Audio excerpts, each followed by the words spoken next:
What's good? It's your boy, D Black Anglo-Saxon, from the hood to the hill. If you're watching, if you're tuning in, go ahead, hit the like button, hit the subscribe button, hit the share button. Today, I'm gonna make it real quick.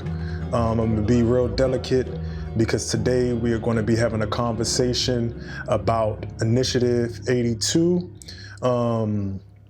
And this conversation, I think, should be had delicately because the impact of it, I do not take lightly. It will affect a lot of residents, a lot of business owners, and I don't say what I say with a light heart. With that being said, for those who don't know, here in Washington, D.C., Initiative 82 was a piece of legislation that was to allow basically tip workers to get full minimum wage. And that's with the increases all the way up until and through 2027 to reach the full actual minimum wage itself. So right now we're in a situation because of COVID, because of the economy, because of the layoffs, because of the tariffs, because of this combustion of different moving and competing factors have taken place and taken root. We find ourselves as a city having a conversation about how to approach whether or not we want to revisit this piece of legislation. We have elected officials, we have residents, of course we have the business community, and everybody is weighing in. You have people who think that we should repeal it because we don't want to see our restaurant, food industry community collapse. And then you have people who are, and I wouldn't even say like myself, because I think I may be far and few in between, that unfortunately, this is a moment where we have to let businesses and that particular industry do what it does in terms of cleaving. And I say this with intentionality because I know some people are attacking people right now. And this is not a mayoral issue. I think this is one of those things like gentrification that was coming down the pike and that unfortunately she hasn't heard it. And the politicians, the elected officials find themselves in a catch-22. If y'all want, I'll be the villain because I think this is a truth that we have to get down to. We found ourselves in a similar situation that we did in 2008, where now we're having to ask government to uphold a whole industry that's built on business. And I keep saying that because in businesses based on a particular model either thrive or die from not being able to adapt. I am under the belief that tip workers all along should have been getting paid an actual minimum wage. The argument on the other side is that because the margins are really, really tight within the food industry, you cannot place that strain on that particular industry. And so you had tip wage workers. Me personally, especially if I place this into a current moment that we're in terms of the socioeconomic things that are going on, we can't have residents that are being tip wage in a city that has top 10 highest cost of living. Because even the actual minimum wage still creates a struggle. I am of the belief that we have to, unfortunately, let businesses fail. This is the same belief that I had in 2008 when I think that the banks should have been allowed to fail. This is the same way that I feel about the whole economy in terms of how we've undergirded it with the gigification of work, and that we can't keep subsidizing industry to basically uphold this false ecosystem. And what do I mean by a false ecosystem? If you, as a business owner, cannot keep up with the demands of the current moment, because I'm gonna get into later a little bit of the combustion that we're in, because it's not just one thing and why I'm saying this. But if you are a business owner after COVID and you're facing these constraints based on the trajectory of the economy and how society is moving with technology, with the way people dine, etc., subsidizing will only lead us back to this same conversation in another decade. So, as you can see up here in the corner, you'll see this graph where it talks about DC's full service weekly wage growth. And you also have the limited service weekly wage growth in DC exceeds surrounding jurisdictions. Now, me personally, I think that's important because when you look at that graph, you got to understand that people are coming to DC because it's competitive. We're in a metropolitan area where we have Arlington, PG County, these super huge, rich, concentrated counties. So what you see is an influx of people, particularly in the food industry, restaurant industry, saying, I want a job in DC because I can now get a livable wage and actually possibly, potentially survive. So you see this uptick right here. Let me see if I can zoom in on it. You see this uptick right here where it go from 2021 all the way to 2024. So these colors here, DC is the blue, and you see how it's outpacing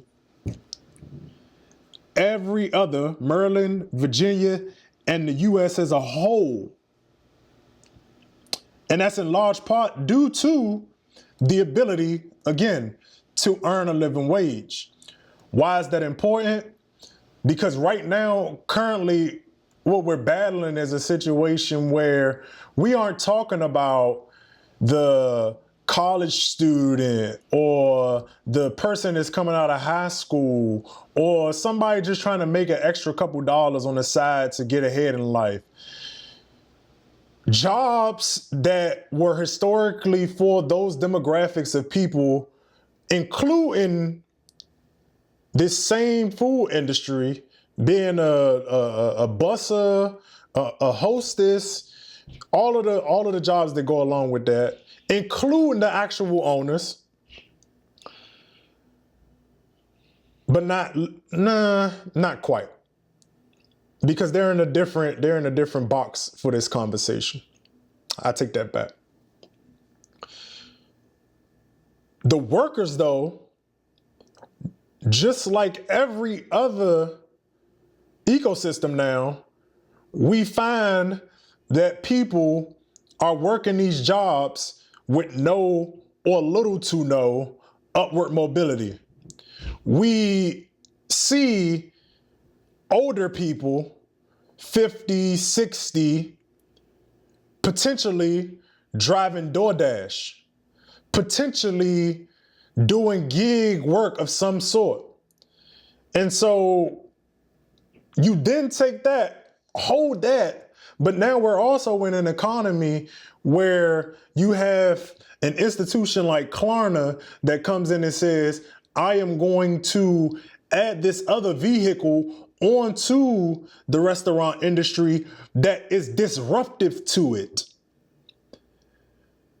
So Not only are we dealing with the fact that after the pandemic, after the fact that people have lost their jobs, we're dealing with mass inflation, cost of living, stagnant wages. People cannot afford eating out as much just because. So if we're having a conversation about subsidizing or potentially holding off the living wage, we're now on the other end of that creating another problem. Because now this blue line is going to drop because it no longer is valuable to work in DC. And so when then people say, oh, well, why don't people want to work? Because the quality of life is shit. And again, this isn't a mayoral issue. This isn't, I don't believe any current elected, especially within the District of Columbia, issue. And when I say that it's not their issue, I mean, they did not create this situation. There are a number of factors, both historic and current, that have created this clusterblub, this kerfuffle that we find ourselves in. And again, I do not say lightly that we must let this industry cleave itself,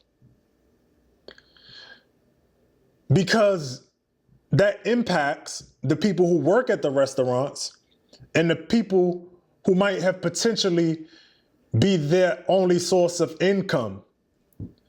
But throughout history, there have been moments where all industries have come to a halt, have come to an end because of this disruptive innovations that we get. It just happens.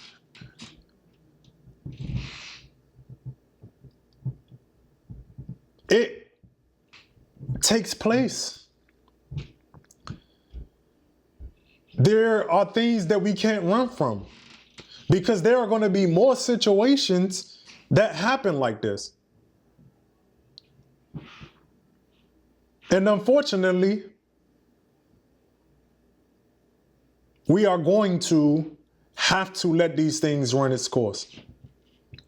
Because I saw, for example, somebody propose tax credits. All right, let me see. Now, this graph, if you can see, shows the number of establishments, the full service and the limited service. Limited service is, again, going to be your DoorDash and your gig economies. And then you got your full service restaurants where you can sit in and actually dine. Then you have the growth of full service establishments far outpaces surrounding jurisdictions. Again, you see DC at the top. And this is going from 2014 all the way to 2024. And on that left, that's going to be the number of establishments.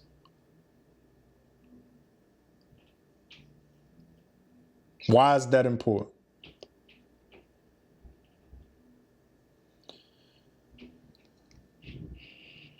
It's, again, far outpacing it because with the additional staffing, with the additional human capital, a business, even though you might not be able to, I guess, say, have a higher profit margin, you still are able to thrive. Your take home is just less because you are now having to pull money or more money into a particular asset, which is your human capital. But that is highly important. And I go back to the service credits, right? If you do service credits, for those who don't know what service credits are, I said service credits. Tax credits. My bad.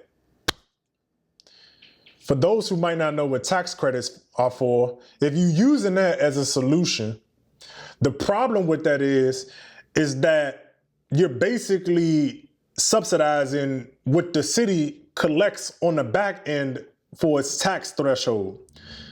Now, isolated, that's not a problem.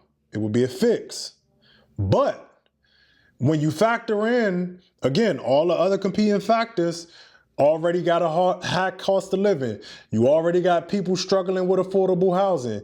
You already got people who cannot find a way to sustain themselves. You got gig jobs running rampant, right? Now you take and you dole out these tax credits, right? Now the government has to make that up because that's a deficit. I have to now, as the mayor and council, go find that money somewhere else for the other programs that we have. Because now, let me bring in another factor, the cut of the budget, the possibility of losing home rule. You have that staring you down in your face. And now, if I give out tax credits, all right, I just had to cut all of this programming that people are complaining about. And whether they're right in complaining or not is a different conversation. But with that being said, you now have to compensate for that. You now have to make that up. And if you're going to propose that, I need you to be able to tell the people that potentially, if we can't make that up, I'm going to have to cut programming. Or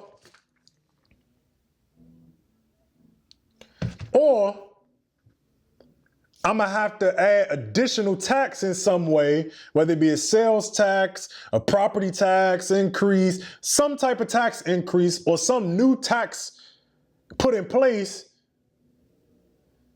to help the city and undergird the budget for future endeavors.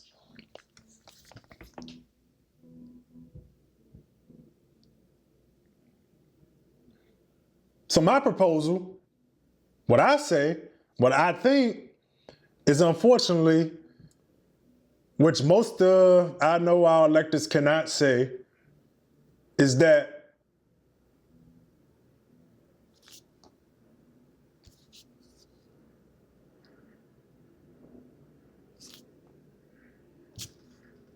or what they could say is my hands are tied, because the residents actually voted for it. I mean, you could pause it. I think that's a good stopgap solution to give yourself some time to think about it. But again, if you do that for too long, with the way things are going in the economy, you might lose those workers and you still end up in the same situation. That's why I say this is a crazy kerfuffle. But I really believe that you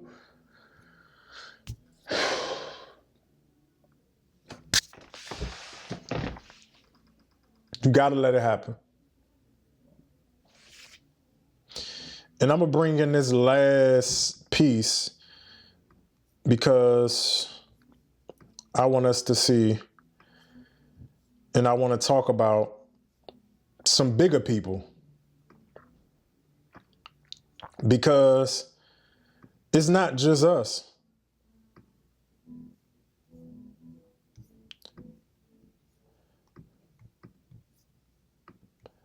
You got the daily economy, right? Now, this is an article from 2024, The End of Restaurants as We Know Them. If accelerating U.S. unemployment registers the impact of contractionary monetary policy measures on the broader economy, the current difficulties faced by the restaurant sector are likely to escalate. And I just want to skip down because I want y'all to get the magnitude and the severity of the situation, and that I'm not really just saying this to be like an asshole or to be flippant or haphazard to what essentially is going to impact people in a very, very harmful way. But like I said, this time and this moment will come regardless. But you see, since the start of 2024, numerous well-known restaurants chains have announced sizable closures and incrementally more drastic restructuring efforts. TGI Fridays has closed numerous locations across the U.S. and sold 8 corporate-owned locations to strengthen their franchise model and close underperforming stores. That's TGI Fridays, people. TGI Fridays.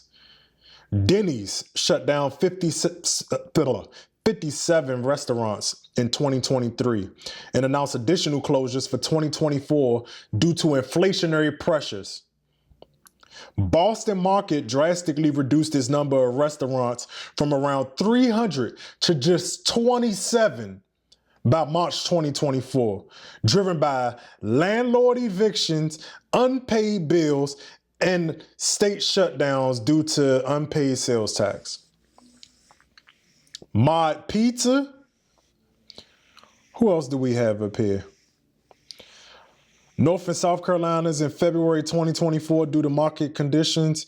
That was PDQ, a regional restaurant chain. A regional restaurant chain. So know that they got multiples. Multiples.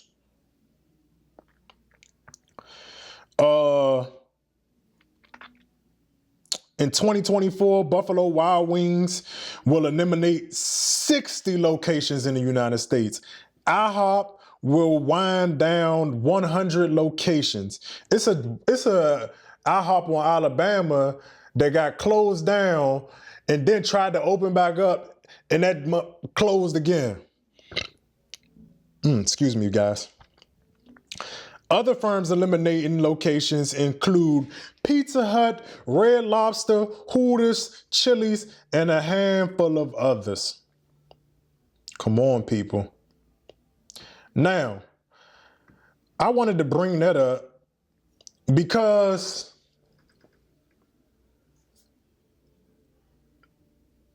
if we're talking about chains, big chains, who are downsizing dramatically, this is not a wave that we can stop. The same way that we can't stop the wave of gentrification. Not unless we deal with the structural issues, not unless we deal with the fact that wages haven't kept up with the cost of living. Not if we don't deal with the fact that corporations are able to buy up a good number of the housing stock when they do come online. We can't really deal with these issues unless we really go down to the nitty gritty of it. Because if we just go and tell people to not buy this amount of coffee or get another gig job, etc., that's not sustainable. And that's why I keep saying that we gotta slow down. Because we're talking about heavy, big chains versus small mom and pops which is not a bad thing. I'm not saying that to dehumanize or belittle anybody. That's a great feat. But all of these things run their course. And I think that's what we have to think about. I think we have to be very, very conscious about the solutions that we're providing and that those solutions aren't kicking the can down the road. Because a lot of that is what has happened, and that's why we're here, having the same conversation, because we kicked the can down the road. And we continue to kick the can down the road. So no, I don't think tax credits are going to work. Again, pause it to give us time to think about it, because it might be a solution that I haven't thought about. I'm open to that. Again, I don't really do this just to be having the hottest, latest, greatest tape. But from what I see in all of the competing interests and all of the competing issues all melded into one, it's nothing we can do.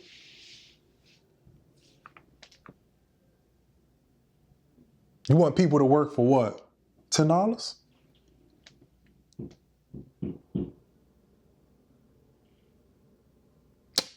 $10?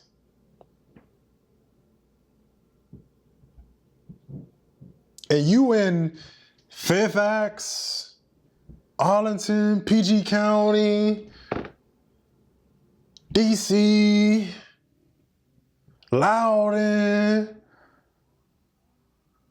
Nah. Ain't gonna cut it. Leave I-82 alone, man. Look, if y'all need a villain, I'm here. Because just that's the truth. And I don't really know what else to say. Because business is business. If you look at history and you look at how business has come to operate, there are moments when industries fall.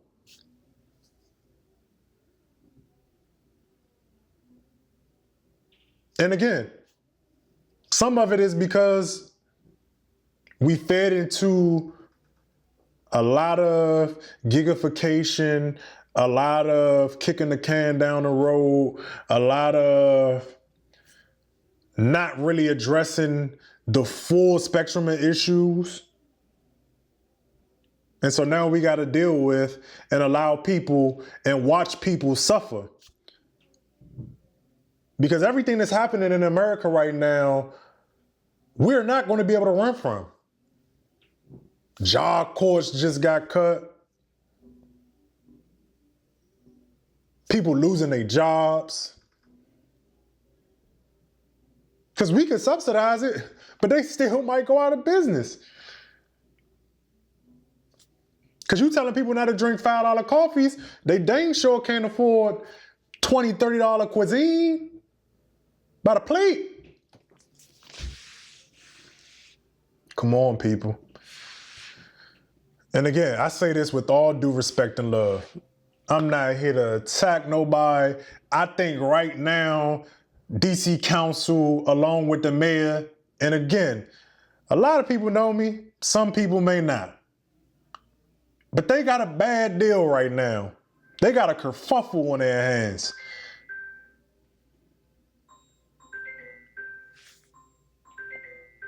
I'm out, man. Like, subscribe, share, leave a comment, tell me what you think, because this DC, and we could get this conversation started, and maybe we can come up with a solution that's better than my crazy solution.